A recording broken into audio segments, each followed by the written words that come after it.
Selamat siang pemirsa, saya Irwan Saragih kembali hadir menemani Anda dalam Sumut hari ini siang. Siang ini kami telah merangkum sejumlah informasi terkini di antaranya. 37 rumah warga di Gunung Sitoli rusak akibat angin puting beliung. Gunung api Sinabung di Kabupaten Karo erupsi 7 kali. Mewujudkan ketahanan pangan yang adil di Sumatera Utara.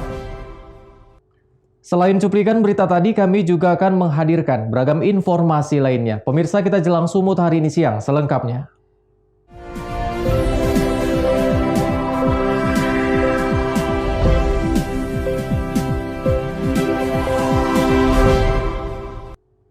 Kita ke informasi pertama pemirsa, pasca musibah angin puting beliung yang melanda sebagian kota Gunung Sitoli, Sumatera Utara, tercatat sebanyak 37 rumah warga yang mengalami kerusakan. Selain itu, sejumlah fasilitas umum juga ikut rusak pada peristiwa tersebut.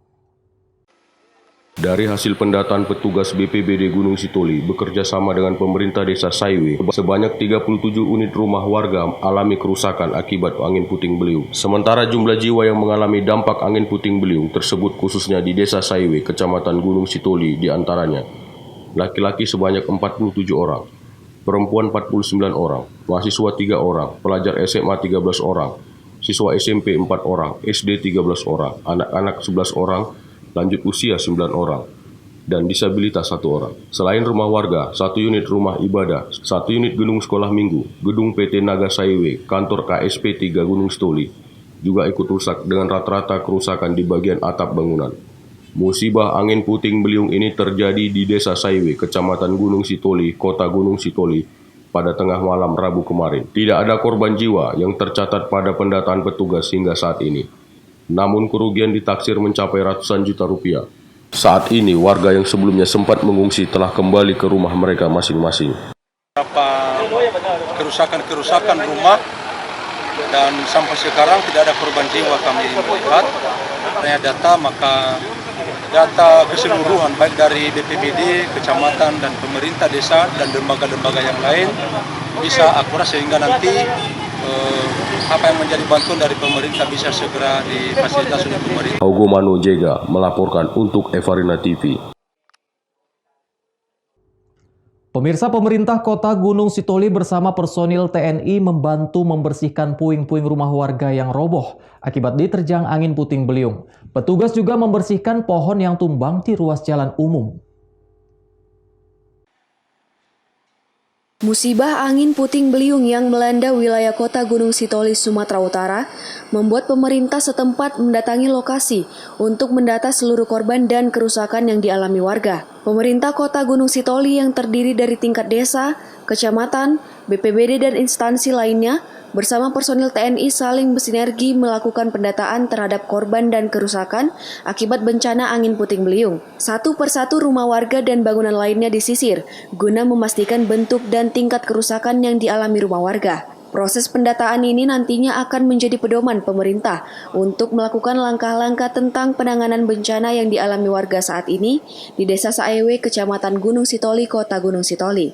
Saat ini di lokasi, sejumlah warga melakukan pembersihan puing-puing bangunan di rumah mereka yang telah roboh akibat diterjang angin puting beliung. Pemerintah juga menghimbau warga harus meningkatkan kewaspadaannya manakala terjadi cuaca buruk susulan mengikuti arahan BMKG dan BPBD. Untuk sementara menunggu juga ada tim yang melakukan pendataan. Kita kerjasama sinergitas baik dari pemerintah Kota Gunung Sitoli dan ada teman-teman dari TNI melakukan pembersihan lokasi akibat terjadinya puting beliung semalam. Nah itu langkah-langkah. Di samping teman-teman sudah kita bagi tugas tadi untuk melakukan pendataan mana-mana saja rumah yang terganggu. Sekarang kita ini bersama dengan TNI dari Dinas PUPR, BPBD dan ada lembaga-lembaga lain untuk membersihkan puing-puing yang sudah pandangan sementara ini. Rumah yang rusak ini adalah atap sengnya, ya, atap sengnya ada puluhan rumah yang akan disampaikan, tapi mungkin ada. Haugomano Jega melaporkan untuk Evarina TV. Sementara itu pemirsa, Dinas Kesehatan Kabupaten Toba melakukan vaksinasi tahap awal kepada 30 anggota DPRD dan ASN. Pemerintah Kabupaten Toba juga mempersiapkan sebanyak 1.000 dosis vaksin pada tahap kedua yang akan dilanjutkan pada 31 Maret mendatang. Proses vaksinasi dilakukan dengan 4 tahap, yaitu pendaftaran, screening, vaksinasi, dan observasi. Dalam 4 tahapan tersebut, anggota DPRD Kabupaten Toba tidak ada kendala untuk divaksin. Ketua DPRD Kabupaten Toba, Effendi, mengimbau agar seluruh masyarakat agar tetap menerapkan protokol kesehatan dengan rajin mencuci tangan, memakai masker, dan menjaga jarak, dan berharap nantinya semua masyarakat Kabupaten Toba dapat memperoleh vaksin. Yang jelas sampai dengan pada saat ini pemerintah Kabupaten Toba masih berupaya agar seluruh masyarakat bisa mendapatkan vaksin. Tapi harapan dan himbauan kita agar masyarakat kita tetap mematuhi protokol kesehatan, yaitu tetap memakai masker, mencuci tangan, dan menjaga jarak. Ini kan kali pertama Pak, nanti untuk tahapan selanjutnya Pak? Kalau untuk tahap yang kedua, sesuai dengan informasi yang disampaikan tenaga kesehatan yang melakukan penyuntikan, itu akan dilakukan di tanggal 31 Maret 2021. Tahapan pelaksanaan vaksinasi ini Bang, bisa dijelaskan? Ada berapa tahap Bang? Ada 4 tahap, seperti yang kita pertama kali launching kemarin, ada 4 tahap. Tahap pertama itu di meja 1 itu pendaftaran, di meja 2 kita lakukan screening kesehatan ya. Terus meja 3 baru kita lakukan vaksinasi, baru meja 4 itu ada daftar observasi. Ya. Setelah selesai penyuntikan Bang, apa yang disarankan kepada yang diberikan vaksin? Setelah saran yang kita kasih setelah penyuntikan kedua, pertama itu tetap protokol kesehatan, kemudian jangan lupa untuk vaksinasi kedua. Ini karena ini jenisnya Sinopharm, jangan lupa untuk hari ke-21 untuk suntik vaksin kedua. Jadi tetap jaga kesehatan. Itu berapa kuota yang diperoleh oleh Kabupaten Toba ini? Kita diberikan, kita sebutnya dosis ya, kita diberikan 1.000 dosis. Itu 100 vial untuk 1.000 dosis. Untuk jenis Sinopharm Bang ya? Ya Sinopharm, tapi 1 vial itu untuk pemakaiannya 8-9 orang. Jamarlin Saragi melaporkan untuk Evadina TV.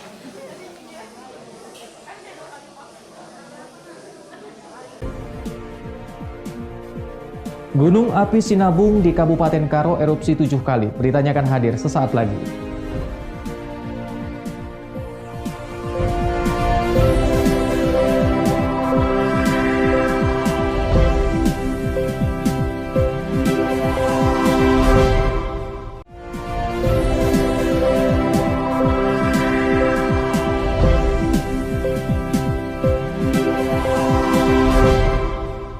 Terima kasih Anda masih bersama kami pemirsa. Aktivitas Gunung Api Sinabung di Kabupaten Karo, Sumatera Utara masih sangat tinggi.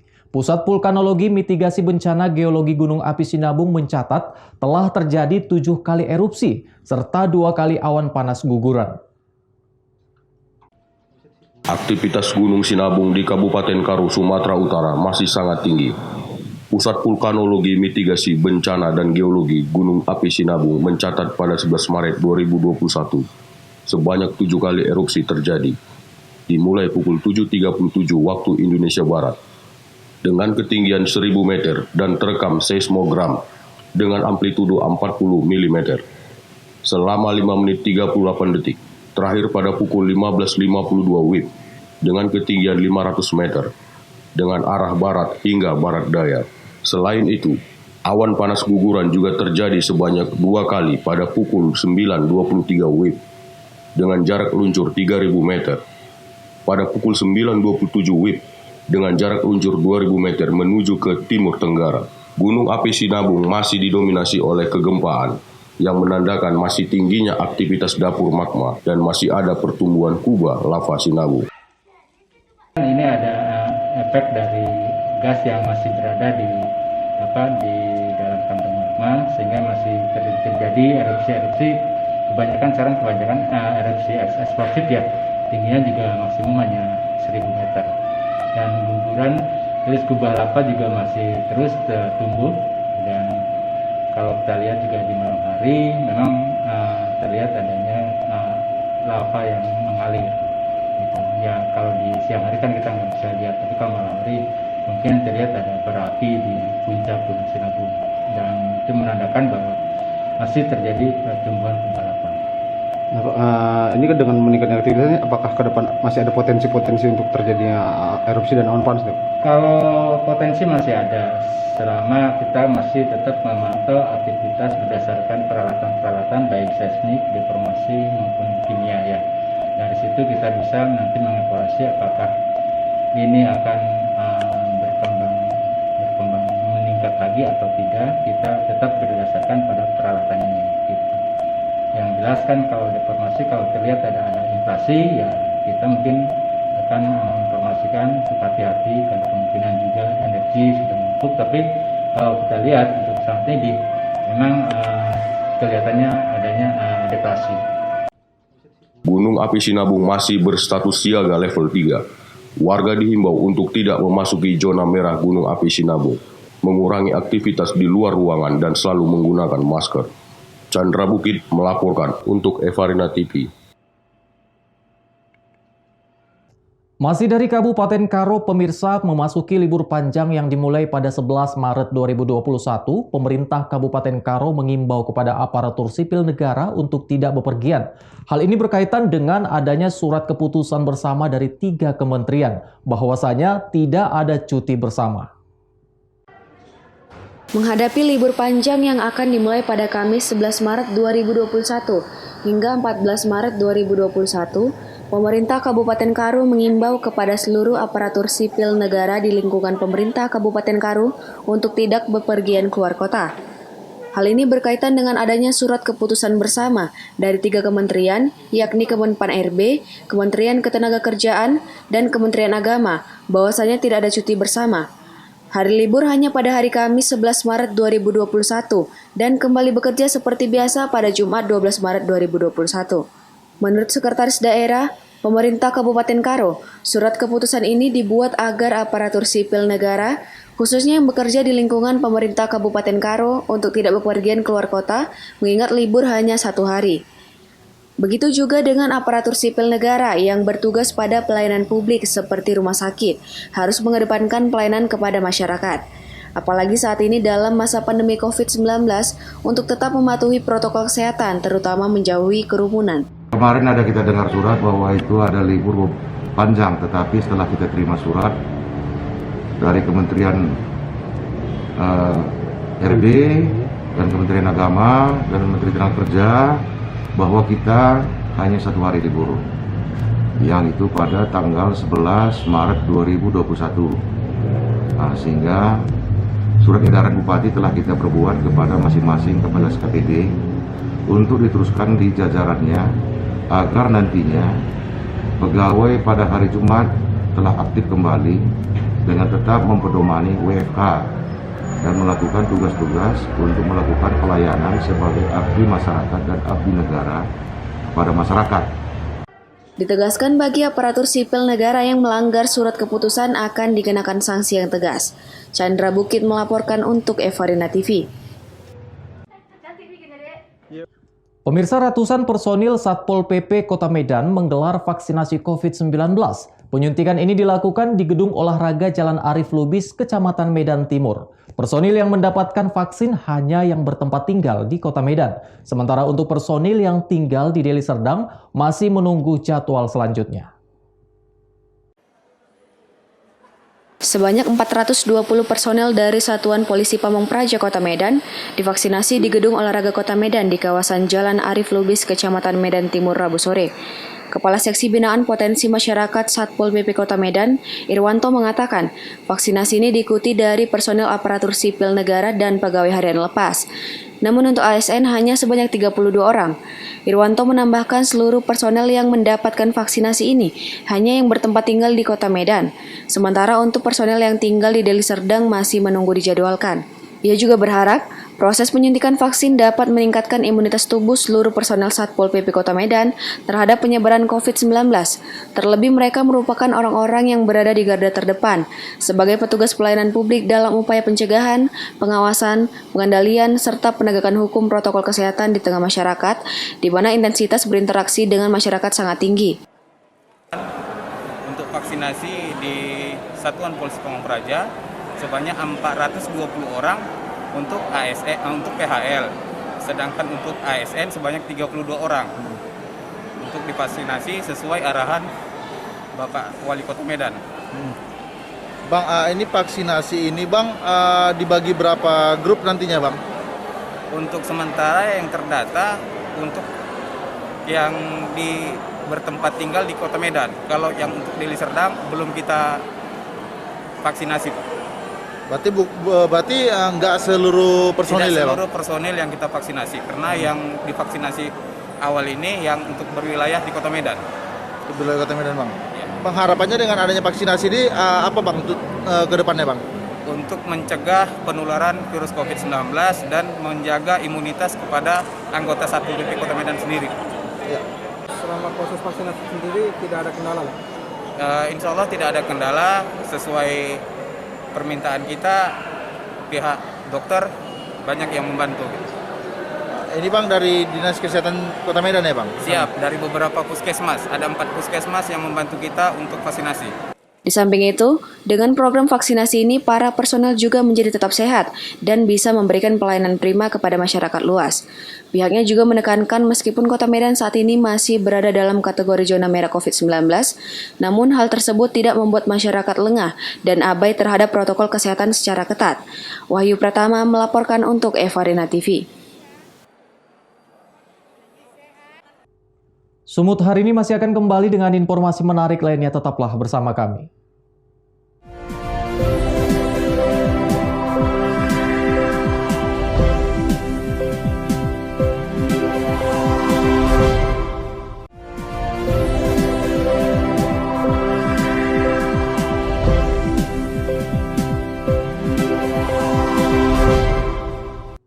Terima kasih Anda masih bersama kami pemirsa. Lembaga Pemberdayaan Ekonomi Rakyat Sumatera Utara bekerja sama dengan Fakultas Pertanian Universitas HKBP Nomensen Medan menggelar seminar bertajuk Iptek dan Ketahanan Pangan di Sumatera Utara. Melalui kegiatan ini diharapkan bisa mendapat masukan untuk disampaikan kepada seluruh pemangku kepentingan dalam mewujudkan ketahanan pangan di Sumatera Utara. Seminar yang dilaksanakan secara tatap muka dan daring ini bertujuan untuk memberikan masukan kepada pemerintah dalam mewujudkan ketahanan dan kedaulatan pangan yang adil, baik untuk masyarakat maupun petani. Sejumlah pakar pertanian, peneliti, ahli keuangan dari Bank Indonesia, serta Dinas Ketahanan Pangan dan Hortikultura, termasuk Bitra, memaparkan sejumlah masalah dan solusi yang bisa diambil untuk mewujudkan ketahanan pangan. Masalah ketahanan pangan memang masih menjadi salah satu hal yang setiap saat selalu dihadapi pemerintah. Bukan hanya dari segi konsumsi yang dijamin, tetapi bagaimana proses produksi. Dalam hal ini, petani bisa mencicip keadilan dari program ketahanan pangan. Sejauh ini masih banyak petani yang justru berpenghasilan rendah, karena setiap kali musim panen, harga produk pertanian justru turun. Bahkan pada saat kenaikan harga, petani juga tidak mendapat apapun. Perlu program atau kebijakan komprehensif dan terintegrasi untuk mengatasi masalah ini, mulai dari proses produksi, distribusi hingga pemasaran. Dengan begitu, petani dan masyarakat selaku konsumen tidak dirugikan dan memperoleh produk pertanian yang berkualitas. Baik, ini memang tujuan yang pertama dengan lembaga ini kita mau mempublikasikan. Ada lembaga baru yang berkedudukan di pusat di Sumatera Utara berdiri sejak 11 Februari. Kemudian lembaga ini sesuai dengan namanya melakukan seminar dengan topik ini yang kita harapkan bersama Fakultas Pertanian memberikan kritisi terhadap keadaan ketahanan pangan. Jadi sama-sama kita tahu tadi bahwasanya memang khusus tentang ketahanan pangan ini harus menyeluruh untuk bisa membantunya, mendukungnya. Dan tadi sudah disampaikan sangat-sangat keadaan emergensi sebenarnya, karena memang semua orang akan mengalami kesulitan di berbagai kegiatan apabila memang asupan makanan tidak ada. Jadi kita harapkan Sumatera Utara ini dengan program pemerintah tidak akan terdapat atau jangan lagi ada orang yang kekurangan makanan seperti yang disampaikan sebelumnya berita-berita itu soal adanya masyarakat yang di stunting itu. Barangkali sama seperti yang sudah tadi disampaikan oleh pembicara, masih banyak masalah-masalah yang harus diselesaikan, baik dari segi pengambil kebijakan dan juga dari segi petaninya sendiri. Dan kami dari tim akademisi selalu terbuka untuk mencari solusi-solusi yang terbaik, terutama kita harapkan untuk masyarakat ya yang bisa mencapai kecukupan dalam pangan ini. Kira-kira seperti itu yang bisa kami sampaikan. Pemerintah juga diharapkan lebih proaktif menemukan masalah di lapangan agar upaya mewujudkan ketahanan pangan di Sumatera Utara bisa berjalan dengan baik. Pemanfaatan teknologi dalam proses produksi pertanian juga menjadi hal yang sangat penting dalam mewujudkan hal tersebut. Daniel Pukwali melaporkan untuk Evarina TV.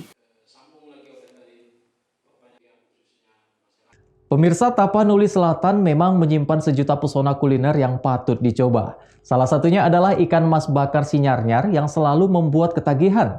Bagi Anda pecinta kuliner, jangan lupa untuk menikmati kuliner tradisional ini saat berkunjung ke Tapanuli Selatan. Ini dia ikan mas bakar Sinyarnyar dari Tapanuli bagian selatan. Rasanya selalu membuat ketagihan. Untuk membuat ikan bakar Sinyarnyar sebenarnya tidak terlalu sulit. Bahan-bahannya pun tergolong mudah didapat. Pertama, kita siapkan ikan mas terlebih dahulu. Bersihkan ikan mas dengan membuang sisik dan isi perutnya hingga bersih. Kemudian panggang di api yang setengah membara hingga matang. Sambil menunggu ikan mas matang, kita siapkan bumbu. Bahan utama untuk bumbu ikan ini adalah Sinyarnyar atau yang lebih dikenal dengan andaliman. Giling Sinyarnyar hingga halus. Kemudian campurkan dengan cabai yang sudah digiling. Aduk adonan Sinyarnyar dan cabai hingga bercampur dengan sempurna. Untuk menambah aroma yang menggoda, adonan Sinyarnyar ini biasanya ditambah dengan bawang merah yang telah digiling halus. Untuk menghidangkan ikan bakar Sinyarnyar ini, Anda cukup menaburi ikan mas panggang dengan adonan campuran Sinyarnyar. Ikan ini masih menjadi makanan favorit di berbagai rumah makan atau restoran yang ada di Tapanuli Selatan. Biasanya, rumah makan yang menyajikan kuliner tradisional Tapanuli ini akan selalu ramai dikunjungi pembeli. Oh, kalau dimakan emang bikin ketagihan juga, Bang. Apa yang membuat amal ketagihan? Apa itu? Sinyarnya kalau yang dibilangnya kalau bahasa Indonesia sih andaliman sih yang bikin lidah bergetar gitu, Bang. Bagi Anda yang akan berkunjung ke Tapanuli bagian selatan, jangan lupa menikmati kuliner yang menggoda ini. Azan Sinaga melaporkan untuk Evarina TV. Pemirsa, informasi tadi sekaligus mengakhiri pertemuan kita dalam Sumut hari ini siang. Saya Irwan Saragih mewakili kerabat kerja yang bertugas pamit undur diri dari hadapan Anda. Terima kasih atas kebersamaannya dan sampai jumpa.